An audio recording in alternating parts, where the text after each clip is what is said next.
Hare Krishna. Welcome back to the Value Education Ethics from Epic series. We are now discussing about Hanuman's flight to Lanka. After Hanuman's, so we will be discussing on the topic of overcoming distractions through determination. Whenever we want to achieve anything great, one of the greatest obstacles is distraction. It is said that an airplane is almost 90% of the time of its flight off course, because when the airplane says flying from Mumbai to Calcutta, at that time it intends to go on a straight course, but then there are climatic variations, there are air pressure, there are clouds, and various things. Often the flight just goes in a small way off track, and even now the aircraft is going at such a high speed that even a small deviation in the direction of the journey can lead to a major change in destination if that deviation is not corrected. So, if the flight is most of the time off track, then how is it going to return back to track? It is because the pilot is always aware of the destination. The pilot keeps bringing the flight back onto track, does course correction repeatedly. Or maybe a more familiar example for us could be the car. When a car is being driven, steering wheel is primarily meant to ensure that the car doesn't go off course. The steering is done repeatedly so that we can bring the car back onto course again and again and again. So similarly, the important point is to recognize that we are all on our spiritual journey. We are all in a journey in life, and we have certain goals which we want to achieve, and there are numerous distractions which keep coming, and we have to overcome those distractions. So Hanuman was on a mission. He wanted to find Sita, and for that he had to scale the ocean. So after he was reminded of his potential and power by Jambavan, he declared that I will jump across the ocean. And then he went to a nearby mountain and he crouched down, and then he just jumped up with full energy and he started flying like a comet through the sky. He had expanded himself to such a giant size, and the sheer force of his flight was so great that several trees and other creatures in the mountain, they just flew off the mountain because of the downward pressure that he exerted on the mountain when he leapt off. And they extended outwards with him for a certain distance. And they of course fell up because they were not trying to fly onwards. Hanuman kept flying. And the Vanaras were watching. They cheered him on, offering their best wishes to him as their brave comrade marched on this extraordinary death-defying journey. Who knew what dangers he was going to face, what all he was going to have to encounter in his journey ahead. But he kept marching. As he kept marching, he was not marching actually, he was flying through the sky. And as he kept flying through the sky, he meditated on the name of Lord Ram. He meditated how in the Vedic scriptures this world is compared to an ocean, and just as a person can drown in the ocean without a boat, but the boat can rescue a person. Similarly, it is said the name of God, the name of Ram is like that boat. And he said that with the name of Ram, the great sages can cross over the entire ocean of material existence. So what to speak of this small ocean? Surely I can cross over it. And he was meditating on the name of Ram, chanting that name and feeling the power exuding through him as he marched onwards. Vayu, his father, seeing his son do his stupendous feat, was pleased and desired to assist him. So he also got the wind to flow behind him to give some support, give some boost to his journey. And as he kept moving forward, he met multiple distractions. And how he didn't let those distractions distract him is instructive for us in our journey towards our cherished aspirations. So as he was moving around onwards, suddenly a mountain just rose out of the ocean. And as the mountain rose out of the ocean, and that mountain, the deity of the mountain, came in front of Hanuman, and he said that Hanuman was just moving onwards, and the mountain rose out of the ocean, came right in front of him, and he couldn't go. And the deity said that, actually, I am Mainak.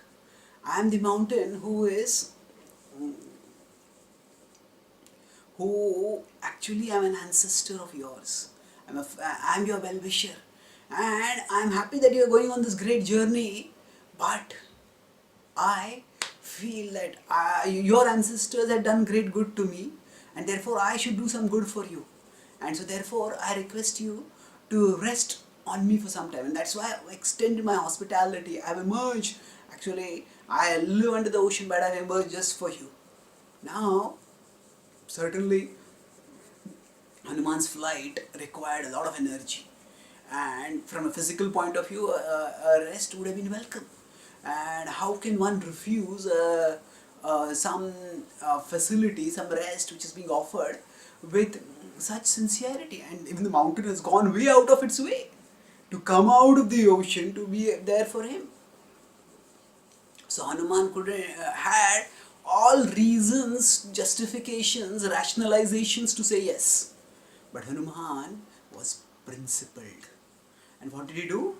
Rather than saying yes, rather than succumbing to the temptation to say yes, he recognized that he remembered how Ram is waiting, how even now he's filled with anxiety, and he meditated and thought how Sita must be in anxiety. In fact, she will not just be in anxiety, she will be in agony, she will be in panic, she will be in despair. As he remembered the urgency of his mission, he realized that he could not wait. And yet, how could he be so discourteous as to reject a courtesy that had been offered so warmly? So now he resolved, using his intelligence, he resolved the dilemma by just descending from his flight and touching the mountain. And he touched the mountain, he said, "Thank you, I accept your hospitality. At the same time, I have an urgent mission, so please bless me. And the hospitality that you were going to offer me if I stayed at you, instead, you offer that to me in your blessings and prayers so that I can be successful in my journey."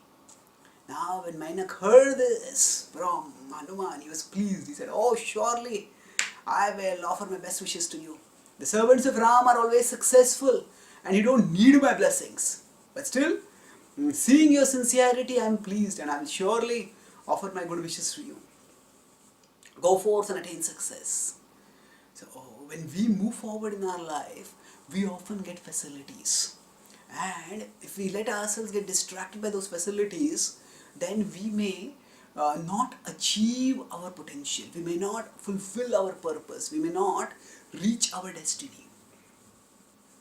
In this world, many people live in deprivation. Many people live in poverty.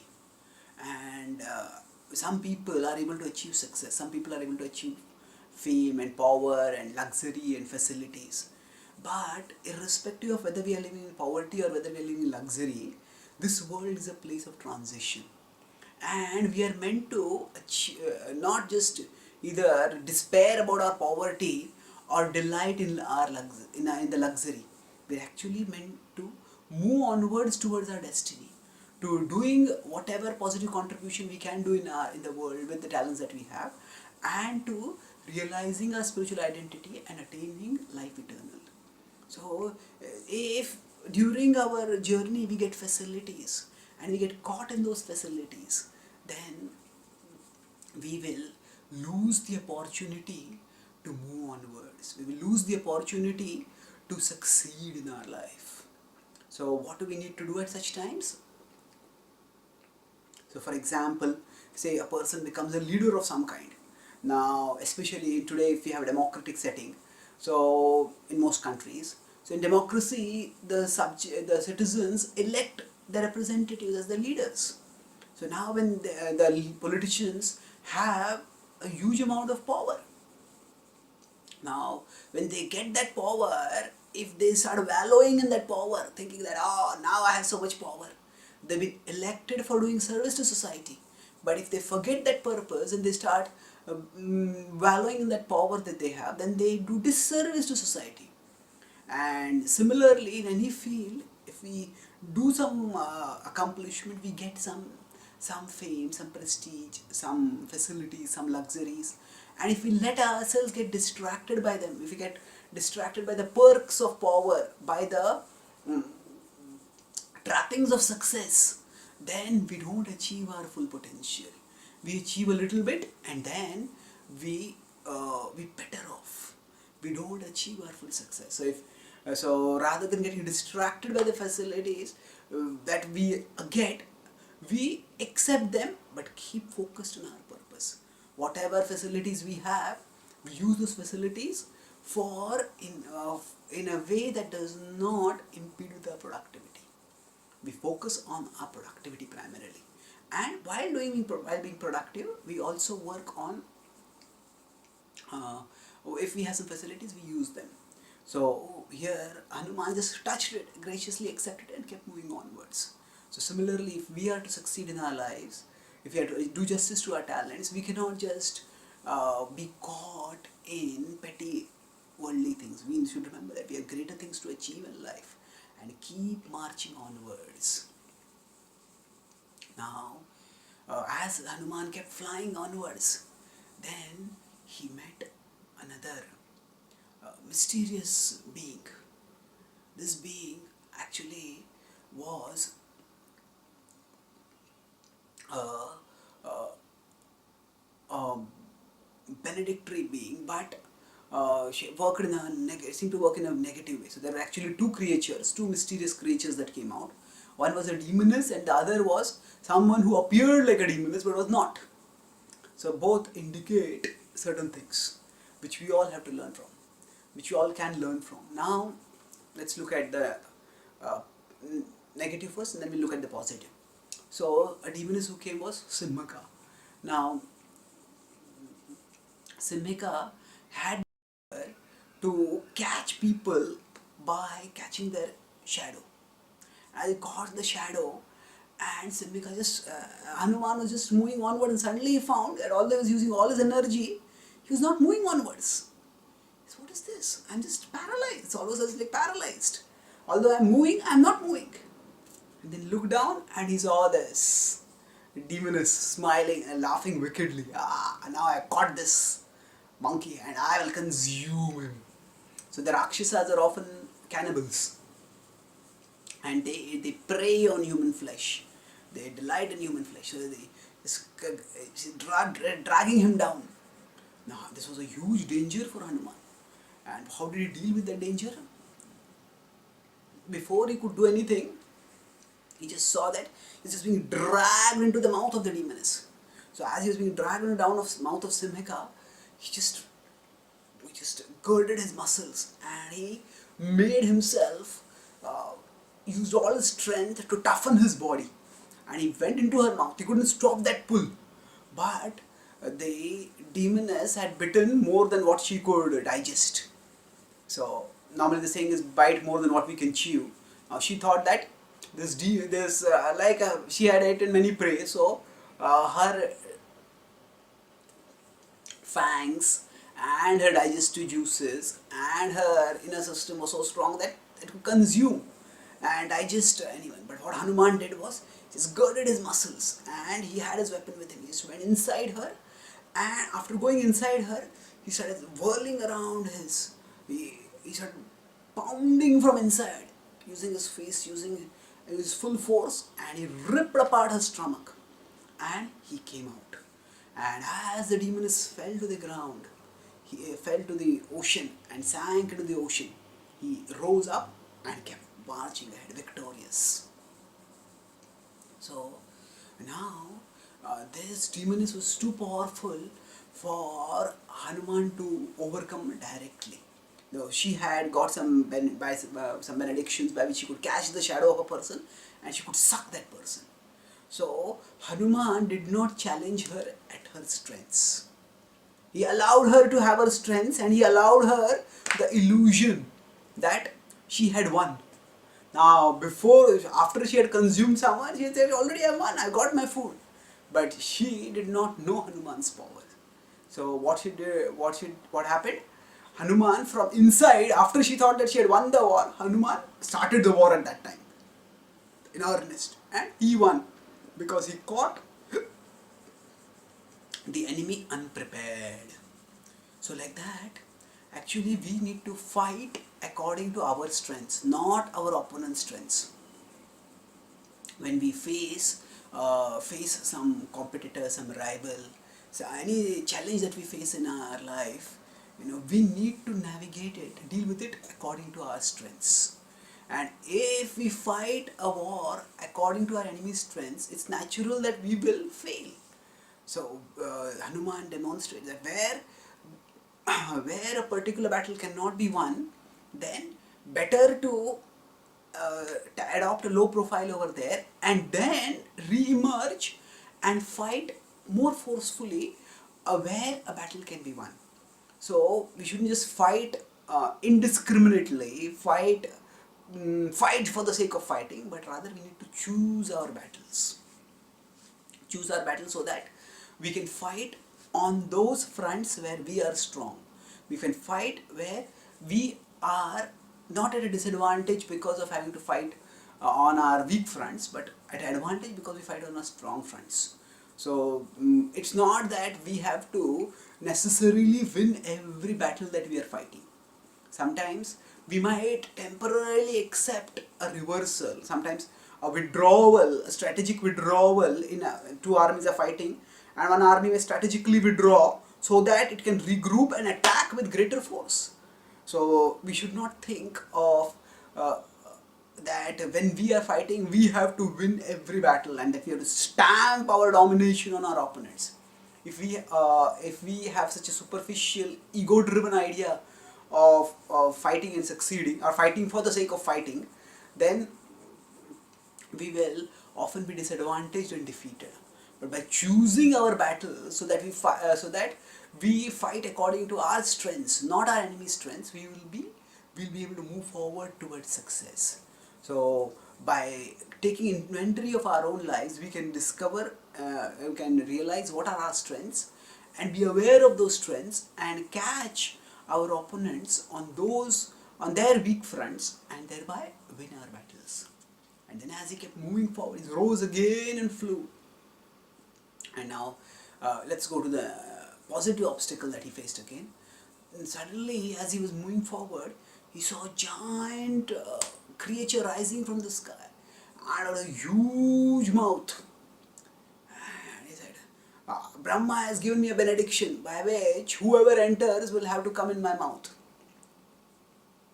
Now Hanuman observed carefully, and he saw that from the much of a person's disposition can be understood from the face of the person. So he saw that this creature, although seemed like a monster, did not seem to have the disposition of a monster, and he decided that there was no need to fight.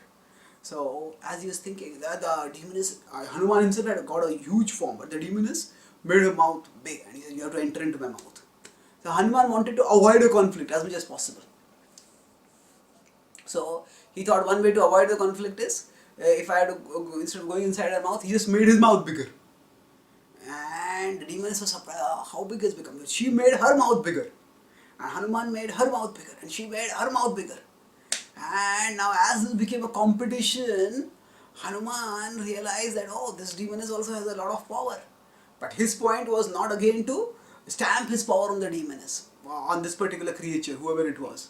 But he wanted to move onwards on his journey. So what he did, he suddenly, within the twinkling of an eye, just shrank down to a small size. And with lightning speed, he came inside the mouth of this creature and came out. And he started speeding forwards. He said, your benediction, the benediction that you had, that any passing creature has to enter into your mouth, that has been fulfilled. So now I'll go on my journey. And immediately, this creature actually smiled. It was a very benedictory, a very benevolent smile. And he said, I am pleased with you. Actually, I am Surasa. I am the mother of many of the creatures that live in the oceans. And they're godly creatures who live in the ocean, and I am their mother. And I was simply testing you. I was simply testing you. And you have passed the test. Go forth in peace. Go forth and attain victory. So sometimes there are this particular competition of both increasing their sizes that can be said to represent ego battles. Sometimes in this world there are unnecessary ego battles that take place. So now, I am a bigger person, I am a bigger person, I am a bigger person, I am a bigger person. And when two people get caught in an ego battle, then they forget the purpose that they are supposed to achieve, and their purpose begins not to achieve a constructive goal, but to simply prove one's superiority. And such ego battles can be hugely destructive. And actually, it is very tempting, because sometimes we just convinced, our ego convinces us, I am the better person, I am the greater person, I deserve the bigger position, I deserve to be recognized as numero uno, as number one. Now the problem with this is that there can be ego battle just for the sake of the ego battle, without any constructive purpose being served. So rather than such a thing, rather than wasting our time and energy in this kind of activity, what we need to do is just avoid that. Okay, take the lower position and move onwards. In this world, uh, actions will eventually speak louder than words. So even if somebody claims that I am bigger and there is some symbol of prestige, symbol of success, somebody wants that, yeah, somebody might grab that also, but eventually actions will speak. So if we stay purposeful, then we will be able to achieve wonderful things in life. If we get caught in ego battles, then the whole battle becomes reduced. Our whole energy usually gets dissipated in just a internecine game of one-upsmanship. One-upsmanship is I am greater than you. Internecine means it is mutually destructive. Both waste their time, waste their energy. So, ego battles especially are a temptation for those who are successful, because often they want to prove that I am bigger than, so I have a bigger car than you, I have a bigger house than you, I have a bigger company than you, I have this greater than you, that greater than you. And people just get sidetracked from meaningful things in life to meaningless ego battles. And the ego battles are ultimately meaningless, because no matter what we achieve, how long are we going to be achieving that? Now we may be numero for some time, but soon old age is going to come, disease is going to come, death is going to come, and whatever we have achieved is going to go away. Even if we say, oh, I'll be in the record books as the numero well, how long are the record books going to last? Nothing is going to last forever. But if we work constructively, if we develop our talents, if we unleash our spirit and realize our spiritual potential, that is what is going to last forever. So when we keep this in mind, and then we won't get sucked into petty ego battles, but we will be marching steadily towards our lofty aspirations, towards realizing our talents and actualizing our visions. So that's how we can avoid distractions and keep marching onwards. When Hanuman landed on Lanka, he decided to shrink himself to a very small, inconspicuous size.